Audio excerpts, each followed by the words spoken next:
Gloire à Dieu pour ces instants. Permettez-moi juste de sortir l'ordinateur parce que j'ai pas de charge. Pas assez de charge, le courant vient de partir.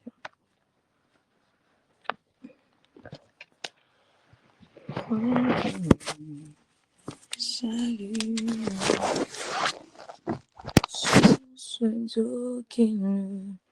Si on peut inviter nos frères et nos sœurs à bien vouloir y participer, parce que je suis en train de croire fortement que le Seigneur nous fera du bien. À moi, il m'a fait tellement du bien alors que je préparais ces instants. Je ne savais vraiment pas quoi écrire, quoi laisser, tellement que tout semblait être pertinent. Est-ce que... Je ne sais pas si j'ai combien de temps, j'ai combien de minutes, vais-je dire. Si j'ai combien de minutes à peu près. Ça, je ne sais pas trop si j'ai combien de minutes. Si on peut quand même me dire, pour que je sache comment, 1 heure au moins. Donc, c'est-à-dire qu'au plus tard 21h, puisqu'on avait déjà commencé depuis 21h, on va aller loin. Bonsoir, je pense que c'est un frère, El Chamar. Si l'on peut inviter nos bien-aimés, parce que les seigneurs a l'intention de faire du bien, comme je le disais au début. Est-ce que de là où tu es, tu peux rendre grâce à Dieu pour ce qu'il va faire pendant ces instants? Tu peux rendre gloire à Dieu pour ses intentions. Rendre gloire à Dieu. Vous savez, quand j'étais en train de préparer, je ne savais pas quoi prendre, quoi laisser, tellement que tout semblait être surprenant. Vous savez, des fois, quand vous lisez des passages, vous avez l'impression de les avoir compris. C'est un peu comme avec Nicodème. Quand tu viens, le Seigneur vient confronter ta connaissance. Tu penses être un docteur, tu penses être un connaisseur, mais quand Dieu te parle, tu as l'impression que voilà, on dirait que je ne savais pas encore une chose. Donc, on dirait que le Seigneur a renouvelé et je bénis Dieu pour cela. Je bénis Dieu. Je bénis Dieu pour cela, pour le renouvellement. Pour le renouvellement. Est-ce que quelqu'un peut déjà bénir le nom de Dieu pour ce qu'il va faire? Je peux rassurer à quelqu'un que le Seigneur veut faire quelque chose de grand. Gloire, honneur et majesté au grand roi. Hosanna à l'agneau. Arabashata la bayandere beshata. Kolona nyoso. Kolwe simami nayo jambe. Hosanna na Yahweh. Arabashata. J'aimerais vraiment dire à quelqu'un, ne prive pas à l'autre d'écouter la parole de Dieu. Oh God. Yokalo yeba motema. Libonjambe katopesi na yo. Hosanna. Est-ce que quelqu'un peut élever sa voix et commencer à dire à Dieu, comme Jésus devant la tombe de Lazare, alors qu'il n'a pas encore vu l'exaucement, mais il est en train de dire à Dieu, Père, je te rends grâce de ce que tu m'as toujours exaucé. Quelqu'un peut dire au Seigneur, Père, je te rends grâce pour cette parole que je n'ai pas entendue, mais je sais qu'elle est pour moi. Je peux te le dire. Vous savez, il y a des fois, je peux douter de moi, mais de ce que Dieu me dit, rarement, puisque j'en ai eu plusieurs fois dans ma vie l'épreuve de ses bontés, l'épreuve de ses paroles, je ne peux douter de lui. Alors, je peux dire à quelqu'un ce soir que si je suis en train de croire et de le dire que le Seigneur va te faire du bien, c'est parce que c'est tellement réel. Je bénis Dieu parce que j'ai été la première personne pour ce soir avoir été bénie par cette parole parce que, bien sûr, le Seigneur m'a d'abord parlé pour communiquer sa part. Est-ce que quelqu'un de là où il est peut bénir le nom de Dieu, peut bénir le nom du Seigneur? Alléluia. Comme je disais tantôt, n'hésite pas à inviter ton frère, à inviter ta sœur. On va rapidement lire la parole de Dieu. J'ai beaucoup de textes, mais je vais seulement prendre un seul, qui est d'ailleurs le texte de base. Je vais prendre un seul texte seulement. Alléluia, j'aimerais vraiment qu'on soit avec moi, qu'on soit interactif. Je vais prendre un seul texte, qui est le texte de base d'ailleurs. Je suis dans Psaume le numéro 2, de verset 8. Psaume 2, verset 8. La Bible dit ce qui suit. Éternel Dieu, je bénis ton nom. Merci pour ta grâce et pour tes bontés. Merci pour ton amour, oh Dieu. Merci d'avoir posé ton choix sur ma modeste personne pour parler à ton peuple, pour parler à nos cœurs. Seigneur, une chose est sûre, c'est que ta parole ne retourne pas à toi sans que tu l'aies accomplie. Ce pourquoi, ô Dieu de gloire, elle a été libérée. Père, je suis en train de croire en ces instants que quelqu'un sortira de ce lieu en étant béni, que quelqu'un sortira de ce lieu, de ces instants en étant libéré. Quelqu'un sortira en recevant une promesse surtout de ta part. Merci, ô Dieu, de nous bénir, de bénir grandement nos vies et que cette influence atteigne même nos familles, nos quotidiens, nos communautés, nos amis. Au nom de Jésus que j'ai ainsi prié. Amen. Amen. Je vais lire au nom du Seigneur. La Bible dit, « Demande-moi et je te donnerai les nations pour héritage, les extrémités de la terre pour possession. » Je répète, « Demande-moi et je te donnerai les nations pour héritage, les extrémités de la terre pour possession. » Amen. C'était la parole du Seigneur. Alors, je tiens à remercier l'homme de Dieu, Charles, d'avoir posé un regard et un choix sur ma modeste personne pour apporter la parole de Dieu en ce jour. Je suis vraiment bénie et avec beaucoup d'humilité que je serai en train de communiquer cette parole. Je remercie également le comité organisateur pour ce choix. Et je pense que le Seigneur nous bénira dans les minutes qui suivent. Alléluia. Amen. Alors, je tiens à signaler quelque chose, c'est que je commencerai par le développement pour finir par l'introduction. Je commencerai mon message par le développement pour finir par l'introduction. On va faire comme Genèse 1. Je vais commencer par le vif de mon message. C'est comme ça que le Seigneur m'a conduit. Ces temps-ci, le Seigneur m'apprend une nouvelle structure en ce qui concerne la manière dont je communique sa parole. Alors aujourd'hui, je commencerai par le développement pour finir par l'introduction. Alléluia. Vous savez, pendant que j'étais en train de méditer cette portion, j'étais en train de méditer ces textes, je me suis posé une question. OK? J'étais en train de méditer, j'ai pris la Bible, j'ai ouvert ce passage, j'ai médité. Demande-moi, je te donnerai les nations pour héritage, les extrémités de la terre pour possession. Ça m'a quand même travaillé la pensée. Je me suis posé une question. Mais d'abord, cette question est partie d'une observation. Amen. Cette question est partie d'une observation. Vous savez, à Kinshasa, lorsqu'une personne ou un groupe de personnes s'approche d'une voiture ou de ta voiture et l'entoure, OK? Quand on est à Kin, vous êtes quelque part, même dans le boulevard, vous allez vous rendre compte qu'il y a des gens qui viennent autour de votre voiture. Hein? Des personnes, pour ne pas dire des personnes qui ont une classe sociale un peu inférieure à vous, qui entourent votre voiture.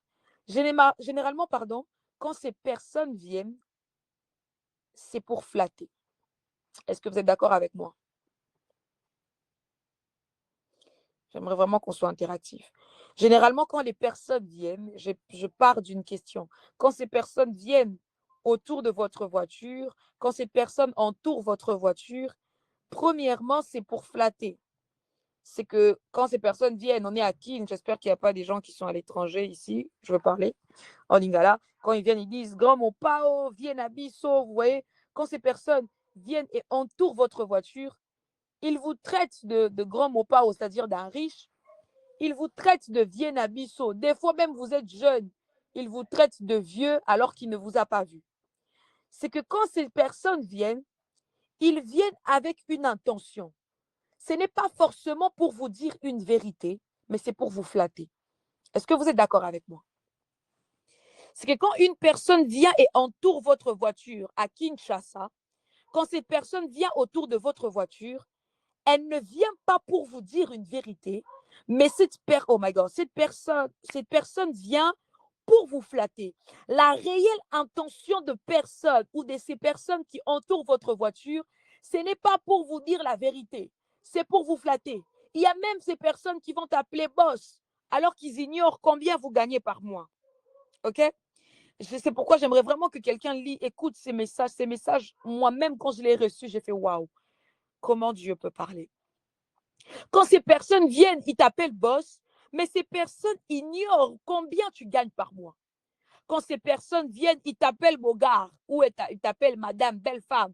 Des fois, ils te donnent le nom des musiciens que je vais taire les noms pendant pendant ce message. Quand ces personnes viennent, ils t'appellent Bogart, ils t'appellent belle femme. Alors que les vitres de ta voiture sont fumées. Ils ne peuvent même pas te voir. Mais ces personnes t'appellent Bogart. Et puis, toi, tellement que tu es charmé, ou peut-être pas beaucoup, des fois, on n'est pas trop charmé, juste un peu. Mais même quand on est un peu charmé, c'est qu'on devient aussi nous-mêmes pris par cette émotion, par ces sentiments de donner de l'argent. Est-ce que je mens? Quand tu as de l'argent, on te flatte un peu, ils sont autour de ta voiture, tu ne vas pas les cogner. Tu vas quand même sortir quelque chose. Est-ce que je suis en train de mentir? Est-ce que vous êtes avec moi? C'est que la personne va sortir l'argent, la personne va donner de l'argent. Pourquoi? Parce que tu es charmé par ce qu'ils ont dit, par leur flatterie. Mais maintenant, en lisant ces passages, je ne sais pas pour vous, mais moi, ça m'a quand même intrigué un peu. Je me suis posé une question en lisant ces passages. La Bible déclare, demande-moi et je te donnerai des nations pour héritage. La suite même dit, oh my God, les extrémités de la terre pour possession. OK? Je me dis, pourquoi Dieu dit à l'homme de demander oh God, pas une nation, mais des nations? C'est grave, c'est grave cette façon de Dieu, de parler à l'homme. Pourquoi Dieu dit à l'homme, demande-moi des nations? Papa Atayomoko. Quand vous lisez la suite de ces passages, il dit, les extrémités de la terre. Apparemment, je ne demande pas que les nations. On dirait que je possède même la terre. Quand on dit demande-moi les nations, on dirait que et les extrémités de la terre, on dirait que je ne demande pas que les nations, je possède tout. Et la surface, et le pourtour, tout, je demande tout. S'il y a les périmètres, je demande. S'il y a la surface, je demande. S'il y a les côtés, je demande. C'est que je ne laisse rien. Donc, le Seigneur dit, demande-moi. Je me pose la question, pourquoi Dieu dit à l'homme de lui faire une aussi grande demande? Pourquoi Dieu vient à la rencontre de l'homme et lui dit de lui faire une aussi grande demande? Écoutez, c'est d'ailleurs le premier point. J'ai dit que je veux commencer par le développement. Je vais finir par l'introduction. J'espère que vous êtes avec moi. Pourquoi Dieu dit demande-moi les nations? C'est parce que Dieu n'est pas sentimental ou émotionnel dans ses mots. Pour ceux qui écrivent, j'espère, parce que je ne sais même pas si on est en train d'écrire. Pourquoi Dieu dit demande-moi? C'est parce que Dieu n'est pas sentimental, encore moins émotionnel dans ses mots, mais Dieu est intentionnel dans ses dires. Je suis en train de préciser. Quand Dieu dit demande-moi, ce n'est pas parce que Dieu parle par émotion. À Kinshasa, on donne de l'argent aux gens parce qu'il y a quelqu'un qui te flatte, alors que toi-même, tu sais que dans ce que la personne dit, il n'y a pas la vérité. Dieu ne dit pas demande-moi parce qu'il est émotionnel. Tu l'as tellement flatté que voilà, il te dit non, bon, je pense que je vais donner de l'argent. Non, non, non, non. Dieu n'est pas émotionnel, mais Dieu est intentionnel. Oh my goodness. Dieu est intentionnel dans ce dire. Alléluia. Écoutez-moi, je vais d'abord commencer à dicter les passages. Je vais lire les passages qui vont nous intéresser aujourd'hui. Il y aura 1 Roi, le chapitre 3, le verset 5 à 11. 1 Samuel 15, 1 à 35. Jérémie 1, 11. Exode 3. OK? Je vais prendre ces passages. Je vais quand même lire beaucoup de passages. Je ne vais pas lire, mais c'est pendant le discours de mon message que voilà, que vous allez le comprendre. Dieu vient à la rencontre de Jérémie. Là, je suis dans Genèse 1. Pardon, je suis dans Jérémie, le chapitre 1, le chapitre 1, le verset 11. Écoutez, Dieu vient à la rencontre de Jérémie. Après le premier entretien que Dieu a eu avec Jérémie, Dieu pose la question à Jérémie et lui dit, Jérémie, que vois-tu? OK? Et Jérémie dit, je vois une branche d'amandier. Si vous lisez Jérémie 1, le verset 11, vous allez voir que Jérémie dit à Dieu, je vois une branche d'amandier. Dieu lui dit, oui, tu as bien vu, car je suis derrière ma parole pour l'accomplir. C'est que, oh my goodness, c'est que dans ce que Jérémie voit, il y a l'intention de Dieu derrière. Dieu ne fait pas voir sans faire comprendre son intention. Oh! Quand Dieu pose la question à Jérémie, c'est parce que Dieu voulait faire comprendre son intention à Jérémie. Est-ce que je parle à quelqu'un ce soir? Dieu ne fait pas voir pour spéculer. Non. Dieu fait voir parce qu'il a une intention. La Bible dit que Dieu lui pose la question une seconde fois. Jérémie, que vois-tu? Jérémie dira, je vois une chaudière bouillante d'un côté du septentrion. Dans le verset 16, la Bible dit que Jérémie dira, que Dieu dira à Jérémie, je prononcerai mes jugements contre eux, contre leur méchanceté. Je disais tantôt que Dieu, quand il fait voir une chose, c'est qu'il a une intention derrière. C'est que pendant que Dieu faisait voir à Jérémie une chaudière bouillante pour une deuxième fois, c'est que Dieu voulait lui faire comprendre. Il a dit, je prononcerai mes jugements contre eux, contre leur méchanceté. C'est que l'intention de Dieu était d'emmener Jérémie à comprendre que cette saison était une saison de jugement. Est-ce que je parle à quelqu'un ce soir? Quand Dieu parle à Jérémie, son intention était de lui faire comprendre que je suis en train d'emmener le peuple dans une saison de jugement. Vous allez comprendre avec moi que Jérémie, même quand vous regardez, c'est que Jérémie était un prophète annonciateur des oracles. Excusez-moi de le dire, c'est que Jérémie aussi prédisait beaucoup des malheurs. Quand vous regardez, quand vous lisez souvent Jérémie, vous allez voir que Jérémie parle des malheurs, il parle des choses qui doivent arriver, parce que Jérémie était un prophète où il était dans une saison où Dieu prononçait des jugements. OK? Mais Dieu est intentionnel. Dieu est intentionnel, mais écoutez, Dieu est intentionnel et non sentimental, mais son intention varie selon ses oins. OK? C'est que quand Dieu parle à Jérémie, c'est que l'intention de Dieu était de lui faire comprendre que Jérémie, je suis dans une saison où je serai en train de juger les gens. Je serai en train de juger les rois. Je serai en train de juger la méchanceté de ceux qui dirigent mal. Je serai en train de juger les faux prophètes. Ça, c'est l'intention de Dieu. Quand Dieu parle à Jérémie, quand Dieu l'établit prophète des nations, c'était pour établir aussi son jugement. Mais quand Dieu vient à la rencontre de Moïse dans le buisson ardent, l'intention de Dieu n'était pas comme celle à l'époque de Jérémie. Oh, est-ce que je parle à quelqu'un? Est-ce que tu es avec moi? Est-ce que tu peux acclamer le Seigneur? Est-ce que tu peux acclamer le Seigneur de là où tu es? J'espère que je ne suis pas en train de parler seul. Gloire à Dieu. Je disais que quand Dieu parle à Jérémie, son intention était d'apporter le jugement. Mais quand Dieu vient à la rencontre de Moïse dans le buisson ardent, l'intention de Dieu n'était pas de juger. Ok, on va lire avec moi. Je suis dans Exode 3, j'ai beaucoup de textes, mais chaque point va nous faire comprendre. Je suis dans Exode 3. Exode 3, le verset 7. L'intention de Dieu n'était pas de juger comme à l'époque de Moïse. La Bible déclare dans Exode chapitre 3, le verset 7.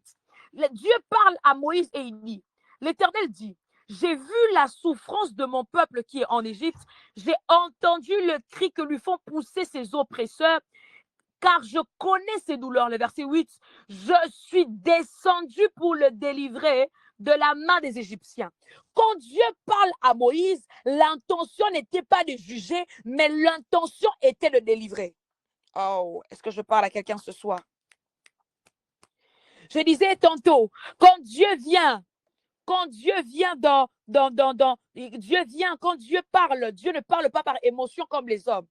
Dieu ne parle pas quand, vous voyez des fois quand tu es avec quelqu'un qui te flatte, oui, je t'aime beaucoup, ton ami te flatte et tout, et après tu commences à faire des promesses, tu pètes des sandales, c'est-à-dire que tu es épris par des flatteries. Mais Dieu lui-même d'abord sait voir comment je peux dire, la sincérité du cœur.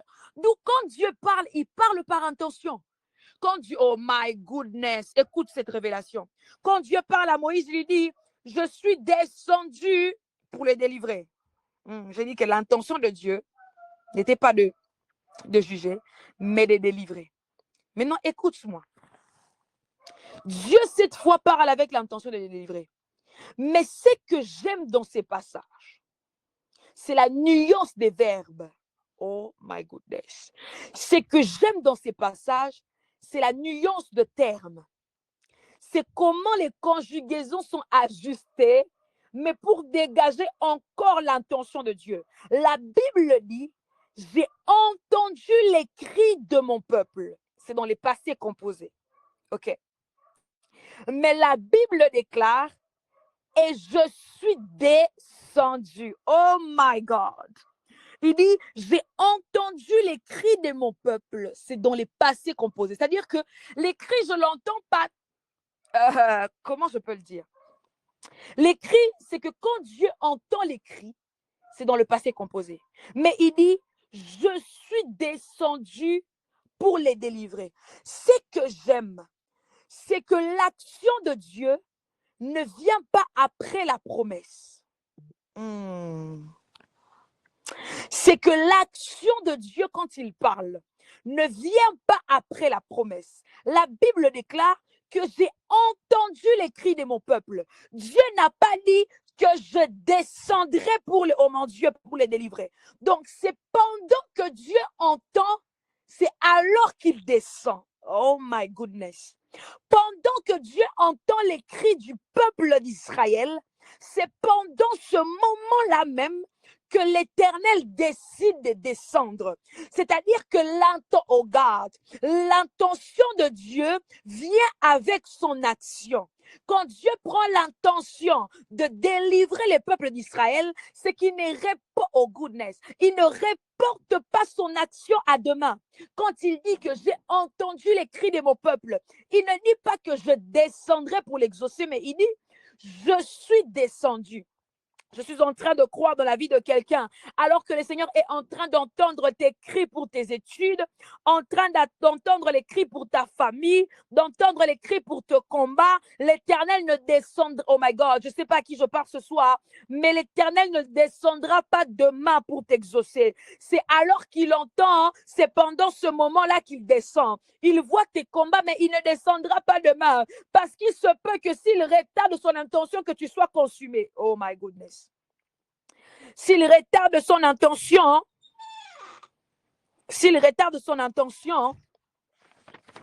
qu'il y ait aussi ses promesses qui se retardent. Hey, my goodness. C'est que l'action de Dieu n'est pas reportée. Quand l'intention de Dieu vient, l'intention de Dieu ne reporte pas son action. Mais vous savez aussi ce que j'aime. La Bible dit, quand Dieu dit, demande-moi et je te donnerai les nations, Dieu dit, je te donnerai. Vous aurez l'impression que je te donnerai vient au futur. N'est-ce pas? C'est les futurs simples, n'est-ce pas? Quand il dit, demande-moi, je te donnerai. C'est les futurs simples. Les futurs simples qui est employé. Vous savez, quand vous lisez la Bible avec précision. C'est-à-dire, il y a même de petits termes qui cachent même une grande révélation. Quand Dieu dit, demande-moi, je te donnerai, ce n'est pas pour dire qu'il donnera demain. Ah! Ce n'est pas pour dire qu'il donnera demain. C'est pour dire que déjà l'intention est libérée, mais seulement qu'il attend que tu demandes pour qu'il fasse. Donc, c'est toi qui mets la réalisation en retard. Oh, je ne sais pas à qui je parle ce soir. Quand Dieu dit, demande-moi, je te donnerai, ce n'est pas lui qui est en retard. Si déjà, pendant qu'il parlait, tu demandais, il allait déjà faire. Mais alors que tu dois demander, il attend que tu déposes ta demande. C'est pourquoi il dit que je te donnerai. C'est-à-dire que l'intention de Dieu n'est pas reportée, mais il attend juste que celui à qui il veut faire la promesse puisse demander, puisse faire sa demande. Je suis en train de dire à quelqu'un, pendant que tu vas demander, le Seigneur n'attendra pas demain pour réaliser. Oh, j'aimerais même dire, c'est nous qui sommes en retard. Dieu n'est pas en retard. Dieu est toujours dans son temps. Dieu est toujours dans son temps. Dieu est toujours dans son temps. Oh, vous savez, quand j'avais moi-même lu ces passages, j'ai failli crier, j'ai fait, oh my goodness. Quand Dieu dit, demande-moi, je te donnerai, si seulement pendant qu'il dit, pendant que Dieu dit seulement demande et que tu demandes, il dira directement, je te donne. Mais parce qu'il attend que tu poses ta demande, il faut qu'il t'écoute. Voilà pourquoi il attend un peu. J'aimerais dire à quelqu'un, hein, c'est parce qu'on s'inquiète que Dieu n'a pas donné. Arrête de dire que Dieu ne m'a pas donné. Oh, vous savez, des fois, il y a des gens qui disent que Dieu, vous savez, des fois, les gens utilisent mal certains versets, que Dieu connaît déjà nos requêtes avant que vous puissiez demander. Non, non, non, non, non. Il y a ces genres de papas, hein, qui aiment que les enfants demandent pour qu'ils donnent. La Bible déclare que demandez, on vous donnera. Toi, tu n'as pas demandé, maintenant tu attends quoi de la part de Dieu? Pourquoi tu es triste? Alors que tu as des problèmes dans tes études, le problème des frais, toi, tu ne demandes pas. Toi aussi, tu as seulement, Seigneur, lis mes intentions. Non, non, non, non. Dieu veut que tu déposes ta demande pour qu'il réalise. Est-ce que je parle à quelqu'un ce soir? J'aimerais dire à quelqu'un ce soir, alors que tu vas demander, le Seigneur lui-même se chargera de te donner. Et puis, il ne te donnera pas que des petites choses. Il te donnera de grandes choses au nom de Jésus. Est-ce que quelqu'un peut acclamer Dieu? My goodness, je sens la présence de Dieu ce soir. Comprends que quand tu demandes à Dieu, ce n'est pas lui qui est en retard, c'est toi-même. C'est toi-même. C'est toi-même. Ce n'est pas lui qui est en retard, c'est nous-mêmes qui sommes en retard. Quand tu dis, Seigneur, élève mon esprit, je veux voir plus. D'ailleurs, des fois, même quand tu dis des choses, c'est d'ailleurs Dieu même qui te pousse à le donner, à le dire. Parce que quand des fois tu dis, Seigneur, je veux voir les choses, emmène-moi dans une nouvelle dimension. C'est parfois tu le demandes parce qu'on t'a libéré une prophétie. Quand des fois tu dis, Seigneur, aide-moi à être un grand prédicateur, c'est parce qu'on t'avait dit quand tu étais enfant, on avait peut-être dit à ta maman que ton fils est un serviteur de Dieu que tu demandes. Donc, c'est-à-dire que toi, tu ne deviens pas forcément, en fait, tu deviens serviteur de Dieu devant les hommes, mais dans les intentions de Dieu, tu l'es déjà. C'est nous qui sommes en retard, ce n'est pas Dieu. Le deuxième point, j'ai dit tantôt que je veux commencer par le développement. J'aimerais vraiment que tu le gardes, ces écrits, pour que tu comprennes que quand tu seras dans des soucis, que Dieu n'est jamais en retard, que tu l'écrives même dans tes notes, que tu le gardes. La Bible dit, deuxièmement, pourquoi Dieu dit, demande-moi et je te donnerai les nations. Je te donnerai les nations et les extrémités de la terre pour possession. Vous savez, quand Dieu dit à l'homme, demande-moi, il y a une deuxième raison. C'est quand l'homme pose une action, qui plaît à Dieu. Deuxièmement, c'est quand l'homme écoute la voix de Dieu dans une saison où plusieurs s'égarent. Est-ce que je parle à quelqu'un? Quand Dieu dit demande-moi, souvent c'est quand l'homme pose une action qui plaît à Dieu ou quand l'homme écoute la voix de Dieu dans une saison où plusieurs s'égarent. Je suis dans Exode 33. Il y a un homme qui s'appelle Moïse. Dans Exode 33, cet homme se trouve dans une saison où le peuple d'Israël fait des choses qui déplaisent à Dieu. Dieu vient à la rencontre de Moïse et Dieu parle à Moïse. Dieu dit, va-t'en, pars d'ici, toi et le peuple. Vas-y dans les pays que je t'enverrai, les pays que j'ai promis à vos pères, les pays où coulera les laits et les miels. Et il a même commencé à lui détailler, vous allez vaincre tel peuple, je paraphrase. Mais il dit, j'enverrai un ange, mais moi, Dieu, je ne monterai pas avec vous. Pourquoi Dieu parle ainsi? C'est parce que le peuple, la saison c'était la saison dans laquelle le peuple avait commis une action qui n'avait pas plu à Dieu. C'est pourquoi Dieu ne renonce pas à ses promesses. Écoutez, quand vous péchez contre Dieu, Dieu ne renonce pas aux choses qu'il a libérées comme promesses sur vos vies. Mais Dieu renonce à sa présence. Oh, est-ce que je parle à quelqu'un? Quand vous péchez contre Dieu, Dieu ne renonce pas à ses promesses, mais Dieu renonce à sa présence.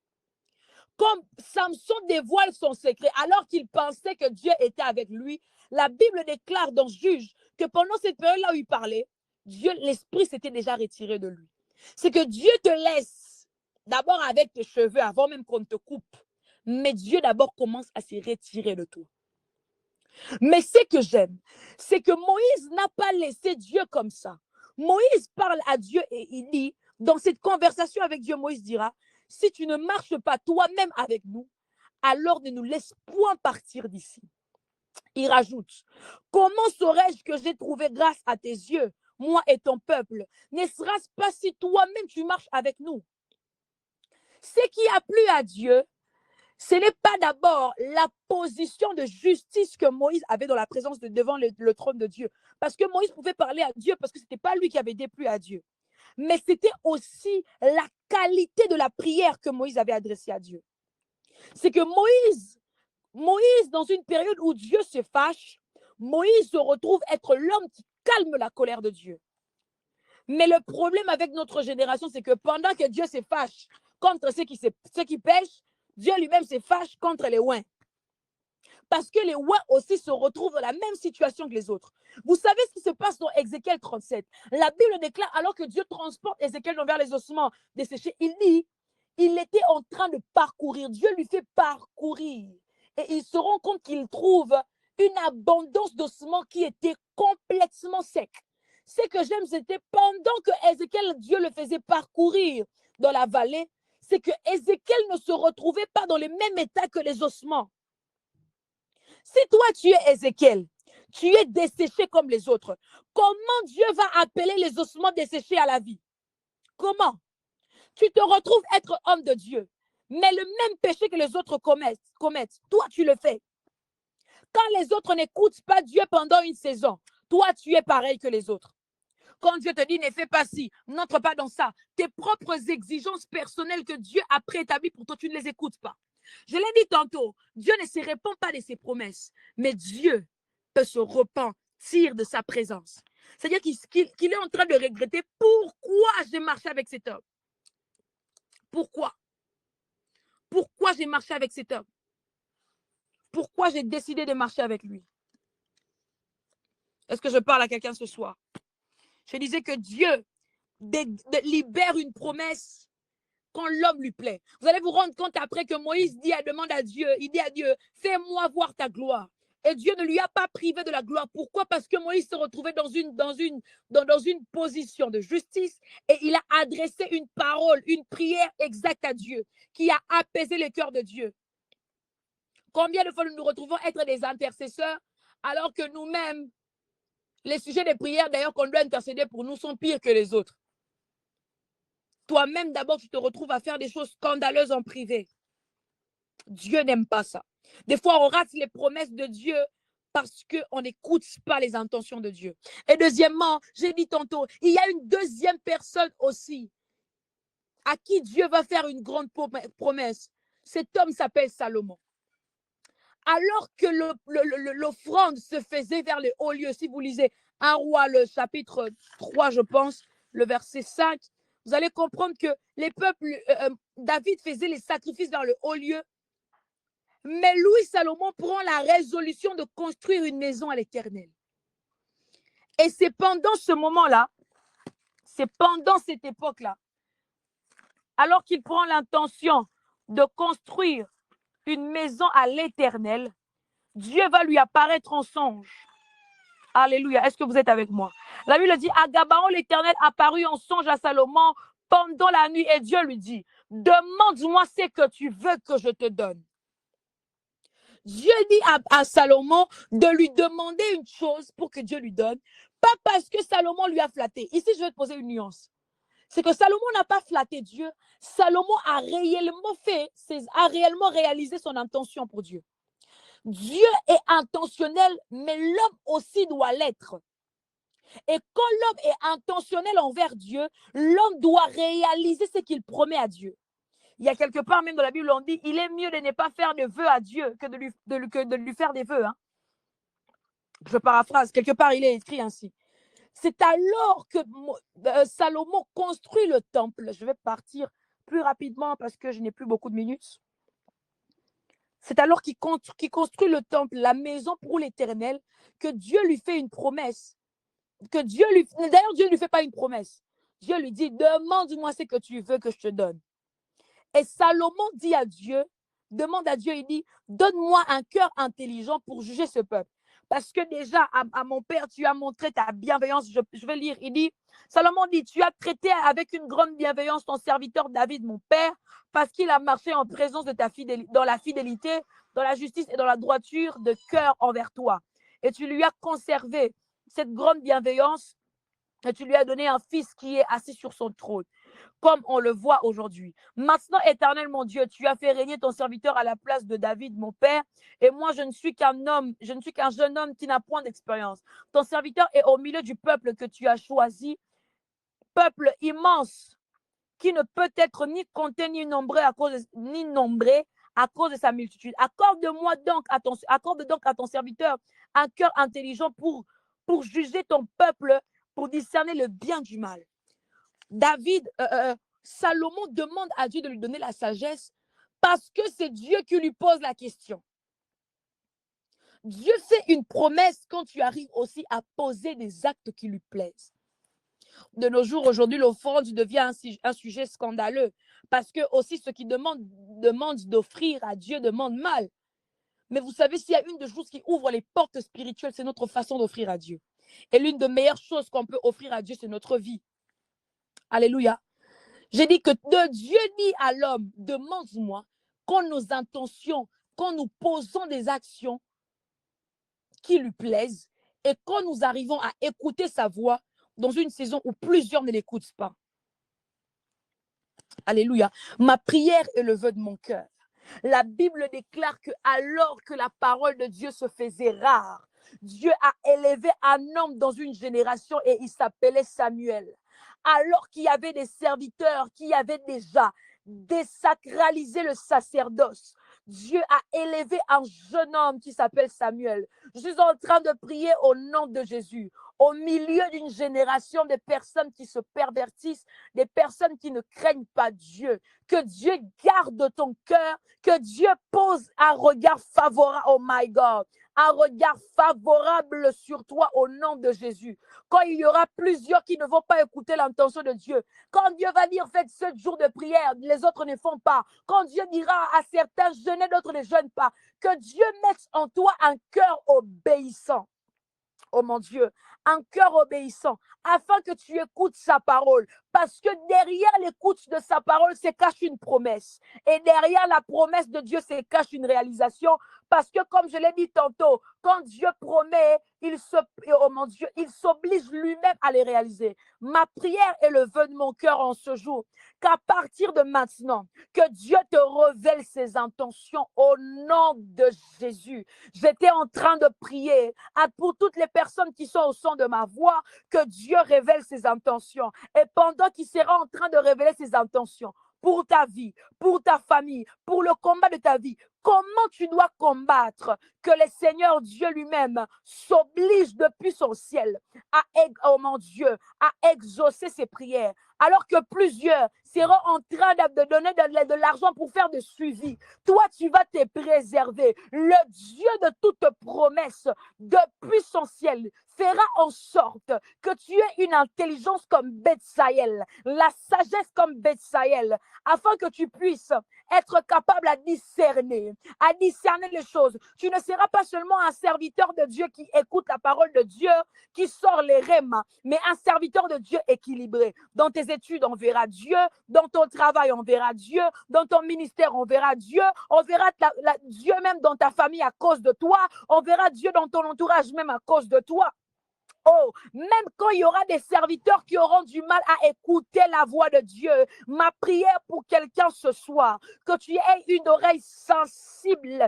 Quand il y aura des personnes qui auront la confusion du temps de leur saison, qui vont précipiter les choses, ou même des personnes qui vont retarder les choses pour leur destinée. Toi, tu seras dans le juste milieu. Tu seras ni trop en avance, ni trop en arrière. Mais tu seras dans, oh mon Dieu, je ne sais pas pour qui je suis en train de déclarer ce soir, mais cette parole s'attache à ta vie. Même en songe, la Bible est en train de déclarer que, oh mon Dieu, Dieu n'a pas donné à Samson la sagesse en plein jour. Ah, ce n'était pas pendant qu'il était conscient que Dieu lui donne la sagesse. Dieu lui donne la sagesse en songe. Tu vas tellement plaire à Dieu qu'il va se permettre de converser avec toi-même en songe. Quand les enfants des songes lui sont attaqués par des maris de nuit, des femmes de nuit, Dieu t'apparaît en songe pour te faire des promesses. À partir d'aujourd'hui, je lève ma main pour quiconque entend ma voix. Toi qui es combattu en songe, toi qui es poursuivi en songe, que les contenus de te changent à cause, oh Dieu, de la qualité de ton obéissance, de la manière dont tu obéis à la voix de Dieu. Vous savez, des fois, les choses sont simples. Il faut qu'on arrête de combattre les démons seulement avec les paroles. Parfois, pour mieux vaincre un démon, il faut obéir. Ah. Parfois, pour mieux vaincre un mari de nuit, il faut obéir. Moi, s'il y a une des choses que je sais en matière de délivrance, l'une des choses qui fait en sorte que notre délivrance soit accélérée, c'est l'obéissance. D'ailleurs, j'aimerais vous dire qu'il y a la tentation. Ce n'est pas le diable qui pêche, c'est le diable qui nous pousse. Le diable parle à Jésus dans Matthieu 4, il dit, jette-toi. Hein? Jette-toi et les anges viendront te rattraper, je paraphrase. Ce n'était pas le diable qui voulait pousser Jésus, non. Il a demandé à Dieu. L'intention du diable, c'était que Jésus pêche. Il lui a dit de se jeter. J'aimerais dire à quelqu'un, la meilleure façon d'être délivré du mari, des nuits, des combats des familles, combat de la pauvreté, combat du manque de réussite, c'est que toi, des fois, tu mélanges tout. C'est pourquoi tu n'as pas d'exaucement. La meilleure façon de recevoir une promesse de la part de Dieu et même de recevoir la délivrance, c'est ta qualité d'obéissance. C'est comment tu obéis. Des fois, quand tu obéis bien, Dieu te dit, fais 7 jours de prière, dors par terre. Tu vas voir que quand tu dors par terre, là, les démons, là, quand ils viennent, tu es plus fort qu'eux. Est-ce que je parle à quelqu'un ce soir? Je suis en train de prier pour quelqu'un ce soir au nom de Jésus. Que la qualité de tes songes change. Même les démons, là, qui apparaissent en route, tellement que Dieu apparaît dans tes songes, il vient même te causer des accidents. Que cette fois, en 2025 et pour la suite des mois, aucun démon ne viendra te faire taire in the Jesus name. À partir de maintenant, le Seigneur fait de toi supérieur à eux. La Bible est en train de déclarer dans Exode. Alors que Dieu parle à Moïse, il dit, je ferai de toi Dieu pour Pharaon. Parce que Dieu savait que face à Pharaon, ce n'est pas le combat des serviteurs, mais c'est c'est la combativité ou c'est le combat des divinités. Et pour que tu puisses vaincre Pharaon, d'abord, il faut que Moïse, que tu acceptes l'intention que j'ai, que tu obéisses d'abord à ce que moi je te demande. Il faut que Moïse, que tu te dises toi-même que oui, malgré la difficulté, malgré le poids de la charge que Dieu me donne, je l'accepte. Alors que tu vas obéir à la mission que je te donne, c'est pendant ce moment-là que je ferai de toi Dieu pour Pharaon. J'aimerais dire à quelqu'un ce soir, c'est pendant que tu poses des actes, pendant que tu plais à Dieu, que Dieu te donne des grandes promesses. Dieu n'est pas le Dieu de petites promesses, je précise, que Dieu est le Dieu de grandes promesses. Dieu est même capable de détruire des nations pour celui qui obéit à sa voix. J'aimerais rappeler à quelqu'un dans Nombre, la Bible est en train de déclarer, alors que le peuple se retrouve dans une saison où plusieurs personnes étaient en train de douter de l'appel de mots. Oh mon Dieu, mon Dieu, mon Dieu, je sens la présence de Dieu ce soir.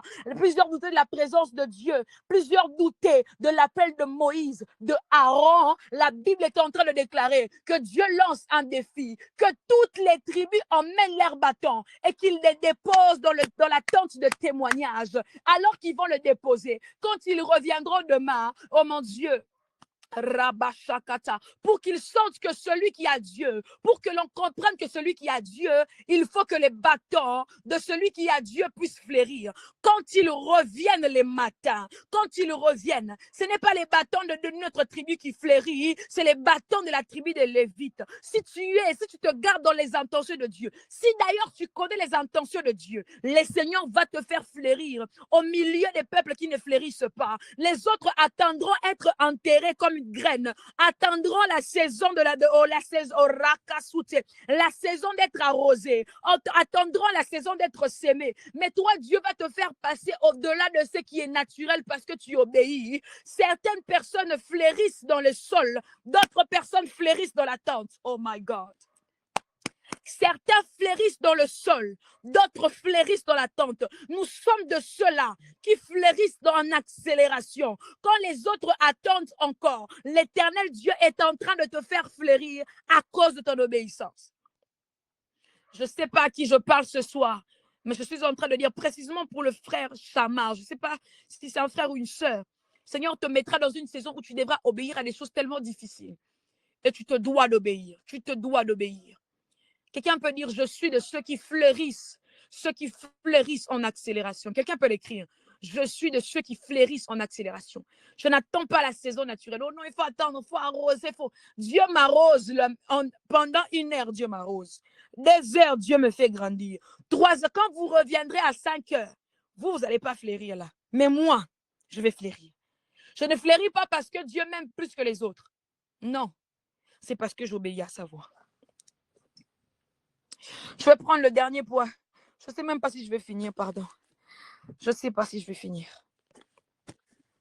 Je vais prendre le dernier point. Je vais prendre le dernier point qui se trouve dans le même passage. Écoutez, la Bible dit dans Psaume, Psaume numéro 2. La Bible dit, demande-moi et je te donnerai les nations pour héritage, les extrémités de la terre pour possession. Alléluia. Demande-moi. Demande-moi. Demande-moi. Ah non, faut que je garde les messages pour demain. Demande-moi. On dit demande-moi et je te donnerai les nations. Quelqu'un est prêt à écouter ces dernières révélations et on va partir. Demande-moi et je te donnerai les nations pour héritage, les extrémités de la terre pour possession. Pourquoi Dieu dit demande-moi et je te donnerai. Moi, ce soir, je suis dans le pourquoi. Je suis dans le pourquoi Dieu dit demande-moi. Ok? Je suis dans le pourquoi Dieu dit. Demain, je serai dans un autre pourquoi. Demain ne manque pas. Demande-moi et je te donnerai les nations pour héritage. Et il y a tellement de... Même quand je lis, il y a encore une autre chose qui se révèle. Mais je garde les choses pour demain, pardon. Oh my God. Et les extrémités de la terre pour possession. Vous savez, quand Dieu dit demande-moi, c'est parce que Dieu sait que dans la période où il dit demande-moi, il y a une urgence. Quand Dieu dit demande-moi, c'est parce que Dieu sait qu'il y a une urgence qui se présente. Et pour que l'urgence soit, pour que l'on réponde à la question, il faut qu'on réponde à l'urgence. Mais aussi dans l'urgence, il y a 2 sortes d'urgence. Je vais finir par là. Il existe 2 sortes d'urgence. Est-ce que tu es prêt à écouter? Même moi-même, quand j'ai lu ça, j'ai fait maman, c'est pas possible. Aïe. Il existe 2 sortes d'urgence. La première urgence, il y a de sortes d'urgence qui viennent au milieu du peuple. Il existe les sortes d'urgence qui viennent au milieu du peuple. Quand il y a des urgences quand les peuples ne s'entendent pas sur un sujet. Il y a aussi ces genres d'urgence quand le peuple quand le peuple ne s'entend pas sur un sujet. Comme je l'ai dit même dans le deuxième point, le peuple se distraient surtout dans une saison où ils ne croyaient plus à l'appel de Moïse. OK? Alors, ils doutaient un peu, s'il faut que je dise comme ça. Et qu'est-ce qui se passe? C'est que Dieu lance un défi pour calmer l'urgence. c'est parce qu'il y avait trouble au milieu du peuple. Mais même quand il doutait de Moïse, là, la personne qui était supérieure dans le peuple, c'était Moïse. Donc, même pour calmer l'urgence, Dieu devrait passer par Moïse pour présenter son intention. Donc, il y a des urgences qui viennent quand les peuples sont en guerre. Quand les peuples, je parle des peuples en termes de population. Quand les peuples lui-même, les habitants, les dirigés, je précise, quand les dirigés se retrouvent dans une saison où ils ne s'entendent pas, comme de la tour de Babel, on n'a pas les mêmes langages. OK? Il y a ce sorte d'urgence-là.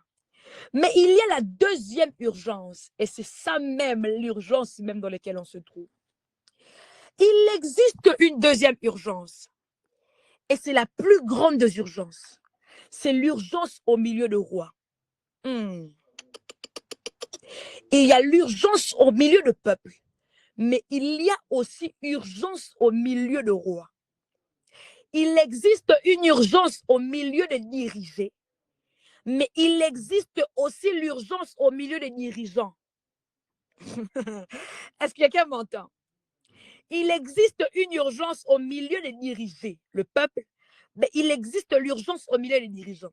Quand il existe l'urgence au milieu des dirigés, celui qui dirige, le président peut gérer. Mais quand il y a une urgence au milieu des dirigeants, quand il y a une urgence au milieu de roi, qu'il y a celui au-dessus de roi qui peut taire l'urgence. Oh my goodness. Pourquoi je le dis? Je dis avec preuve à l'appui. Vous savez, des fois, même pour bien comprendre un passage, il faut aller au-dessus ou dans les chapitres qui suivent. Ça vous permet de bien comprendre, d'avoir une suite logique. Il y a des fois que dans les évangiles, dans Matthieu, Jean, Luc, que des fois, dans un même chapitre, il y a des histoires qui sont différentes. C'est-à-dire qu'on peut prendre 5 versets où on parle d'une histoire, 5 versets où Dieu se retrouve dans une autre ville. Mais des fois, dans les chapitres de l'Ancien Testament, il y a des suites logiques. Regardez, je suis toujours dans le même psaume, le verset 2. La Bible le dit dans psaume numéro 2, le verset 2. Pourquoi le roi de la terre, aïe, aïe, aïe, aïe, aïe, pourquoi le roi de la terre se soulève-t-il? Pourquoi le prince se ligue-t-il avec eux contre l'Éternel et contre son roi? Dieu dit alors, demande-moi, je te donnerai les nations pour héritage, parce que l'urgence de la saison ne concernait pas le peuple, mais concernait le roi. Et parce que la situation concernait le roi, il faut que la demande du roi soit proportionnelle à la saison. Oh.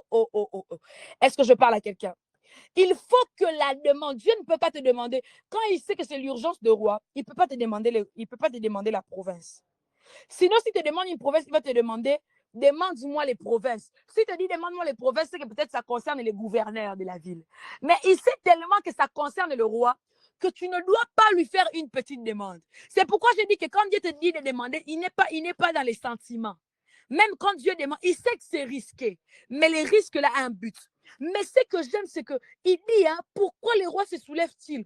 Ce n'est pas que le roi se soulève entre eux, mais le roi se soulève contre Dieu. Oh! Le roi ne se soulève pas contre eux, mais le roi se soulève contre Dieu. Et parce que le roi se soulève contre Dieu, écoutez ce que Dieu dit. Dans le verset 8, il dit, tu le briseras. Il dit, demande-moi et je te donnerai les nations pour héritage, les extrémités de la terre pour possession. Tu les briseras avec une verge de fer. Tu les briseras comme la vase de potier. Et maintenant, roi, conduisez-vous avec sagesse. C'est parce que tu aurais fait une demande que Dieu va redresser le roi. Est-ce que je parle à quelqu'un? C'est parce que tu aurais demandé à Dieu. Je ne sais pas si tu parles à quelqu'un. Je parle à quelqu'un. C'est parce que tu aurais demandé à Dieu que Dieu va redresser le roi. Parfois, on se retrouve dans une saison où ceux qui nous dirigent dans une église, ceux qui nous dirigent dans les départements, ceux qui nous dirigent dans une communauté, ceux qui nous dirigent au travail, ceux qui nous dirigent à la fac, dirigent mal, c'est parce que toi, tu n'as pas demandé. Tu vois maintenant? C'est quand toi, tu demandes. C'est pourquoi dans ta famille, les gens ne se marient pas. Il y a toujours les divorces. Il y a toujours des combats. Il y a toujours des limitations d'âge. À 50 ans, quelqu'un ne peut plus vivre. Quelqu'un doit mourir. Pourquoi ces choses se passent? C'est parce que toi, tu n'as pas bien demandé. La Bible déclare que vous demandez, mais vous ne recevez pas parce que vous demandez mal, dans le but de satisfaire vos besoins. Il y a même un homme de Dieu qui a dit, on ne demande pas Dieu pour satisfaire nos envies, pour satisfaire les besoins. L'envie est ce qui est passager, mais les besoins est ce qui est durable. Pourquoi Dieu te dit de demander les nations? C'est parce que Dieu sait que tu es dans une saison où le combat est grand. Le combat est grand. Et parce que Dieu doit redresser le roi au travers de toi. Ta demande doit être proportionnelle à la saison. C'est pourquoi quand Dieu parle à Moïse, il ne dit pas que je ferai de toi serviteur. C'est devant moi que tu es serviteur. C'est devant Dieu que tu es serviteur. Mais devant Pharaon, tu es Dieu. Je suis en train de lever ma main et je déclare sur la vie de quelqu'un au nom de Jésus qu'à partir de maintenant, Dieu te donne la taille qui est proportionnée. J'aimerais même dire, Dieu te donne la taille qui est supérieure à ton combat au nom de Jésus. Alors que David s'est levé devant Goliath, la Bible déclare que quand Goliath voit David, il le minimise en fonction de sa taille. Mais ce qu'il ne savait pas, c'est que le combat s'était déjà livré avant, oh mon Dieu, avant 1 Samuel 17. La Bible nous rappelle, alors que les peuples combattent contre les peuples d'Israël, les Philistins, l'erreur qu'ils font, c'est de prendre l'arche de Dieu et de l'emmener face à Dagon. Et quand il l'emmène face à Dagon, c'est que, oh my goodness, c'est que même quand le peuple d'Israël échoue contre les Philistins, ce n'est pas Dieu qui se retrouve en défaite. C'est le peuple qui se retrouve en défaite. Mais la joie qui débordait dans le cœur des Philistins, après avoir vaincu le peuple d'Israël, les ont poussés à prendre l'arche et de l'emmener face à Dagon. Mais ce qu'ils ne savaient pas, c'est que dans l'arche de Dieu se cache aussi la puissance de Dieu. Alors qu'ils emmènent l'arche face à Dagon, la Bible déclare qu'il y a une démonstration terrible. Le même Dagon qui se retrouvait en toute forme, se retrouvait après décomposé.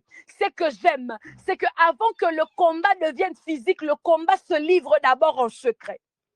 Ils viennent constater le matin que Dagon est décomposé. Ce qu'ils ne savaient pas, ce n'était que l'introduction du combat qui devrait être livré. Oh my God, dans 1 Samuel 17. La Bible nous dit, alors que, oh mon Dieu, alors que Goliath vient et il est en train de sous-estimer la taille de David. Alors que tout le peuple pose sa foi, le peuple philistin pose leur foi sur la taille de Goliath. Dieu en ce moment-là ne pose pas la foi sur l'infériorité de David, mais il pose la foi sur la grandeur de son nom. Oh mon Dieu, Goliath était grand, mais la voix de Dieu, mais l'intention de Dieu, mais la puissance de Dieu était infiniment plus grand. Oh my goodness, était infiniment plus grand que Goliath. C'est que Goliath ne savait pas. La Bible déclare que David dit, toi tu viens avec moi, avec la lance et le javelot, mais moi je viens contre toi avec le nom de l'Éternel. Du moment où David se présente avec le nom de l'Éternel, il se présente avec la taille de Dieu. Oh my goodness. Du moment où David se présente avec le nom de l'Éternel, il se présente avec la taille de Dieu. C'est que je disais tantôt, le combat s'était déjà livré. J'aimerais dire à quelqu'un, ce que tu vis en ce moment n'est qu'en différé, parce que à la croix, l'Éternel avait déjà tout accompli. Les démons de ta famille sont peut-être venus envoûter ta vie en 1901, sont peut-être venus envoûter ta vie en 1922 alors que tu n'étais pas né. Mais il y a 2000 ans, avant que les démons ne naissent, avant que le sorcier de ta famille ne naisse, Dieu avait déjà tout accompli à la croix et il l'avait livré publiquement oh mon Dieu, en spectacle. Tout cela qui avait l'intention de nuire à ta vie. Je suis venu dire à quelqu'un ce soir que ce que tu vis, c'est en différé. Quand tu es en train de regarder un match qui est en différé, tu n'as pas peur parce que tu sais que ton équipe avait déjà gagné. Si tu es Barcelonais, tu sais que Barça avait gagné. Si tu es de Real Madrid, tu sais que Real avait gagné. Si tu es des Bayern, tu sais que Bayern avait déjà gagné. Donc, tu n'as pas peur. D'ailleurs, toi-même, tu peux commencer à expliquer les matchs. que pendant cette minute ici, c'était tel joueur qui avait marqué. C'est comme ça que Dieu explique aussi les choses en cette saison. Il est en train de dire, pendant cette saison, c'est l'homme de Dieu Charles qui va marquer les buts. Pendant cette saison, c'est Lumière Hippolyte qui va marquer les buts. Pendant cette saison, c'est El Sama qui va marquer les buts. Pendant cette saison, c'est Grady qui va marquer les buts. Pendant cette saison, c'est Hop qui va marquer les buts. Je suis en train de dire à quelqu'un, c'est que tu vis est déjà en différé. Et pourquoi Dieu te dit de demander les nations? Parce que la guerre que tu es en train de livrer est une guerre royale. C'est pourquoi vous allez comprendre avec moi, quand on devrait calmer l'esprit mauvais de Dieu qui dérangeait Saoul, ce n'était pas les serviteurs de Saoul qui devraient les calmer. Oh mon Dieu, c'était David qui devrait jouer de la harpe. Parce que David avait déjà reçu une onction royale. Quand le combat est royal, ceux qui doivent calmer le combat doivent être ceux qui ont reçu l'onction royale. Tu dois recevoir l'onction royale. Parce que Dieu dit, écoutez l'intention de Dieu, il dit maintenant roi, conduisez-vous avec sagesse, juge de la terre, recevez cette instruction. Pour ceux qui avaient, oh mon Dieu, je sens tellement cette présence en ce lieu. Pour ceux qui étaient des rois d'hier, qui avaient perdu l'onction de Dieu, qui avaient perdu la grâce de Dieu, tu te retrouves être dans une saison où Dieu fait de toi un médiateur, une source de réconciliation. Alors ne refuse pas ta mission. Même quand dans ta famille les combats se lèvent, tu te sens fatigué dans ton âme, épuisé pour le combat de ta vie. Livre encore ce combat. Et d'ailleurs, pendant que tu livres ces combats, n'hésite pas à faire des demandes à Dieu. Parce que c'est Dieu qui te l'autorise. Parce que c'est Dieu qui l'autorise. Maintenant, je rentre dans l'introduction, je vais finir par là. Qu'est-ce qui veut dire demandez-moi les nations? C'est ça même l'introduction. Demande-moi les nations veut dire quoi? Demande-moi les nations. Est-ce que ça veut forcément dire les pays? Quand on dit demande-moi les nations, est-ce que les nations veut forcément dire les pays? Non. Si Dieu doit te donner toutes les nations, nous, on va habiter où? Aïe, aïe, aïe. Si Dieu veut te donner toutes les nations, nous, on va habiter où? Demande-moi les nations a plusieurs significations. Les nations peuvent être ton secteur d'activité. Les nations peuvent être ta fac. Les nations peuvent être même tes amis. C'est-à-dire que tu te retrouves dans une saison où tes amis peut-être vivent dans une saison où ils n'ont pas trop d'orientation de Dieu. Et tu dis, Seigneur, tout ce que je te demande, c'est les cœurs de mes amis, afin que chacun écoute ta voix pour sa vie. Peut-être pour toi, les nations, c'est ton église. Tu te retrouves dans une saison où ton église ne fait pas forcément les choses comme Dieu voulait qu'il fasse. Il faut les choses, ce sont les rois, il faut les choses, mais ce n'est pas forcément ça. Les nations peuvent être ton église. Les nations peuvent être ta communauté. Les nations peuvent être ton travail. Les nations peuvent être ton pays, le Congo. Les choses ne se font pas bien. Et le Seigneur, dans une saison, je prie même dans le nom de Jésus, que Dieu élève même dans ces pays des gens qui vont redresser le roi, qui vont emmener le roi se conduire dans la sagesse. Nous sommes de ceux qui ont l'onction d'être des sacrificateurs et les rois. Tu ne resteras pas seulement dans les sacerdoces, mais le Seigneur t'emmènera aussi à régner, à siéger sur la table de roi comme Daniel, à siéger sur la table de roi comme Joseph, au nom de Jésus. Que Dieu bénisse sa parole. Est-ce que maintenant, pendant 2 minutes seulement, tu peux demander une grande chose à Dieu? Dieu t'autorise. Je l'ai dit tantôt que Dieu est intentionnel dans ce qu'il dit. Pourquoi Dieu va seulement faire un temps de prédication, d'enseignement, de prière comme celui-ci avec un thème demande-moi les nations? C'est que Dieu veut que tu lui demandes quelque chose qu'il a l'intention de te donner. Moi, de mon côté, je suis en train de demander. Est-ce que quelqu'un peut élever sa voix et demander à Dieu quelque chose? Demain, nous y reviendrons sur un autre sujet. Aujourd'hui, nous étions dans pourquoi Dieu dit demander. Pourquoi Dieu dit de demander? Est-ce que de là où tu es, tu peux élever ta voix et demander à Dieu? Tu peux dire, Seigneur, j'ai besoin d'avoir beaucoup d'argent. Vous savez, quand vous demandez bien, Dieu vous donne bien. J'ai besoin d'avoir beaucoup d'argent pour aider les orphelins.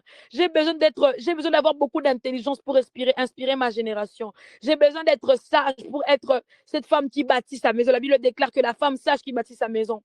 Même quand je ne sais que je ne suis pas encore arrivée dans cette saison, mais j'ai besoin de posséder cette chose en avance. J'ai besoin d'être une femme de caractère parce que je sais que tu m'emmèneras dans un milieu où plusieurs personnes te désobéissent. J'ai besoin. Est-ce que quelqu'un peut être intentionnel pendant ces instants? Je laisse la parole à l'homme de Dieu qui va nous entretenir pendant ces instants, après quoi nous reviendrons demain.